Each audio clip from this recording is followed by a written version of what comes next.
Hello friends, అందరికీ నమస్తే. అందరూ మంచిగా ఉన్నారా? ఈరోజు నేను ఒక సింపుల్ ఎగ్ కర్రీ చేస్తున్నాను. అది కూడా కారం లేకుండా పచ్చిమిరపకాయలతోని. ఫస్ట్ నేను ఆనియన్స్ ఇంకా పచ్చిమిరపకాయలు కోసి పెట్టుకున్నా. తర్వాత ఒక గిన్నెలో ఆయిల్ వేసాను. ఆయిల్ హీట్ ఎక్కినాక మన ఆనియన్స్ కట్ చేసుకున్నవి ఉన్నాయి కదా, వేసుకోవాలి. ఆనియన్స్ అయితే మంచిగా ఫ్రై అయ్యేంత వరకు కలుపుకోవాలి. తర్వాత కొంచెం పసుపు వేసుకొని పసుపు అంతా కలిసేలాగా కలుపుకోవాలి. ఆనియన్స్ అయితే మంచిగా ఉడకాలి, ఎందుకంటే ఉడకకపోతే కర్రీ అస్సలు బాగుండదు. తర్వాత నేను ఇప్పుడు పచ్చిమిర్చి వేస్తున్నా. ఇవి చాలా కారం ఉంటాయి. ఈ పచ్చిమిర్చి డార్క్ గ్రీన్ కలర్లో దొరుకుతాయి ఇక్కడ కెనడాలో. సో నేను ఈ పచ్చిమిర్చి యాడ్ చేసిన. దీనిలో మనం ఇంకా కారం వేయాల్సిన అవసరం లేదు.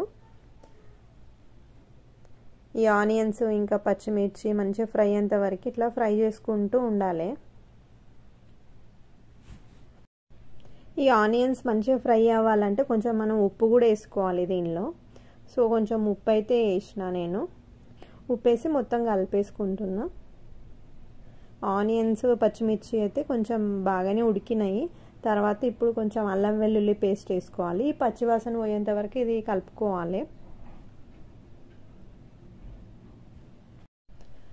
తర్వాత ఇప్పుడు కొంచెం ధనియాల పొడి వేసుకుంటున్నా. ఇది కూడా మంచిగా కలుపుకోవాలి. వేసుకున్నాక ఆనియన్స్ ఈ పచ్చిమిర్చి అయితే మంచిగా ఫ్రై అయిపోయినాయి. తర్వాత ఇప్పుడు మనము ఎగ్స్ తీసుకొని బ్రేక్ చేసి దీనిలో వేయాలి. నేనైతే ఒక 4 ఎగ్స్ తీసుకున్నా. ఇక్కడ కెనడాలో ఇవి ఆర్గానిక్ ఎగ్స్ అన్నారు. సో ఈ ఆర్గానిక్ ఎగ్స్ తెచ్చుకుంటున్నాం మేమైతే. ఇక్కడ తెల్లని ఎగ్స్ కూడా దొరుకుతాయి. మన ఇండియాలో తెల్లవి మాత్రమే దొరుకుతాయి కదా, ఇక్కడ తెల్లవి దొరుకుతాయి.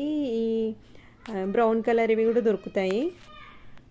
కానీ తెల్లవి ఏమో ఆర్గానిక్ కాదు, ఇక్కడ ఈ బ్రౌన్వి ఆర్గానిక్ అన్నారు. సో ఇవే తెచ్చుకున్నాం మేము. సో వన్ బై వన్ నేను అట్లా ఎగ్స్ అయితే వేసేస్తున్నా.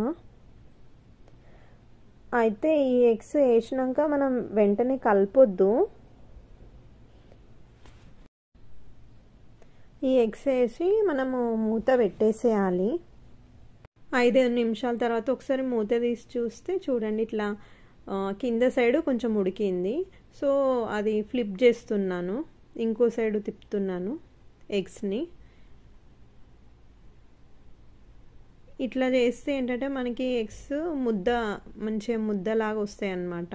బాగుంటుంది ఎగ్ కర్రీ. మామూలుగా మనం ఎగ్ బుర్జీలా చేసుకుంటే ఎగ్ మనకు టేస్ట్ తెలియదు కదా. ఇట్లా చేసుకుంటే మనకి ఎగ్ అట్లాగే ఉంటుంది, ముద్దలాగా టేస్టీగా ఉంటుంది. చాలా బాగుంటుంది, ట్రై చేయండి ఒకసారి. చూడండి, మొత్తం ఎగ్ కర్రీ మంచిగా ఫ్రై అయింది. ఇది చాలా టేస్టీగా ఉంటుంది, తప్పకుండా ట్రై చేయండి.